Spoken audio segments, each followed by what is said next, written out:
നമസ്കാരം, കേരള ന്യൂസിന്റെ ന്യൂസ് അപ്ഡേറ്റിലേക്ക് സ്വാഗതം. നോക്കാം ഇന്നത്തെ പ്രധാന വാർത്തകൾ. ഏറെ നാളത്തെ അനിശ്ചിതത്വങ്ങൾക്കൊടുവിൽ ശബരിമലയിൽ റോപ്പ് വേ പദ്ധതി നടപ്പിലാകുന്നു. 2.7 കിലോമീറ്റർ നീളത്തിൽ 12 മീറ്റർ വീതിയിലുമാണ് റോപ്പ് വേ വരുന്നത്. പദ്ധതി യാഥാർത്ഥ്യമാകുന്നതോടെ ഏതാണ്ട് 10 മിനിറ്റ് കൊണ്ട് പമ്പയിൽ നിന്നും സന്നിധാനത്തിലേക്ക് എത്താനാകും. ദീർഘദൂര ഹൈപ്പർസോണിക് മിസൈൽ ഇന്ത്യ വിജയകരമായി പരീക്ഷിച്ചു. ഒഡീഷ തീരത്തുള്ള APJ അബ്ദുൽ കലാം ദ്വീപിലാണ് മിസൈലിന്റെ പരീക്ഷണ പറക്കൽ നടന്നതെന്ന് കേന്ദ്ര പ്രതിരോധ മന്ത്രി രാജ്നാഥ് സിംഗ് അറിയിച്ചു. ചൂരൽമല മുണ്ടക്കൈ ഉരുൾപൊട്ടൽ ദുരന്തത്തിന്റെ പശ്ചാത്തലത്തിൽ ഡൽഹിയിലെ അന്താരാഷ്ട്ര വ്യാപാര മേളയിൽ ചെലവ് പകുതിയാക്കി കേരളം. വ്യാപാര വിനോദ സഞ്ചാര മേഖലകൾക്ക് ഊന്നലാകാറുള്ള മേളയിൽ ഇത്തവണ സംസ്ഥാനത്തിന് ആഘോഷങ്ങളൊന്നുമില്ല, കേവലം പങ്കാളിത്തം മാത്രം. പ്രമുഖരൊന്നുമില്ലാതെ ഉദ്ഘാടന ചടങ്ങും ലളിതമായി.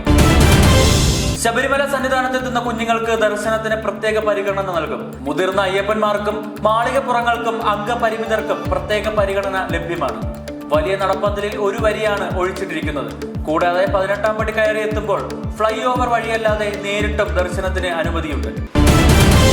ഡിസംബർ 5 ലോക മണ്ണ് ദിനത്തിന്റെ ഭാഗമായി മണ്ണ് പരിവേഷണ കേന്ദ്രം മണ്ണ് സംരക്ഷണ വകുപ്പ് ജില്ലാ ഘടകത്തിന്റെ ആഭിമുഖ്യത്തിൽ ഹൈസ്കൂൾ വിദ്യാർത്ഥികൾക്കായി പെയിന്റിംഗ് മത്സരം നടത്തുന്നു.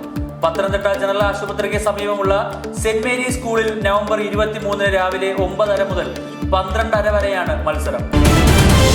റിംഗിലേക്കുള്ള തിരിച്ചുവരവിൽ ബോക്സിംഗ് ഇതിഹാസം മൈക്ക് ടൈസനെ പരാജയപ്പെടുത്തിയ മത്സരത്തിൽ ജേക്ക് പോൾ ധരിച്ചത് 380 കാരറ്റ് വജ്രം കൊണ്ടുള്ള ബോക്സിംഗ് ഔട്ട്ഫിറ്റ്.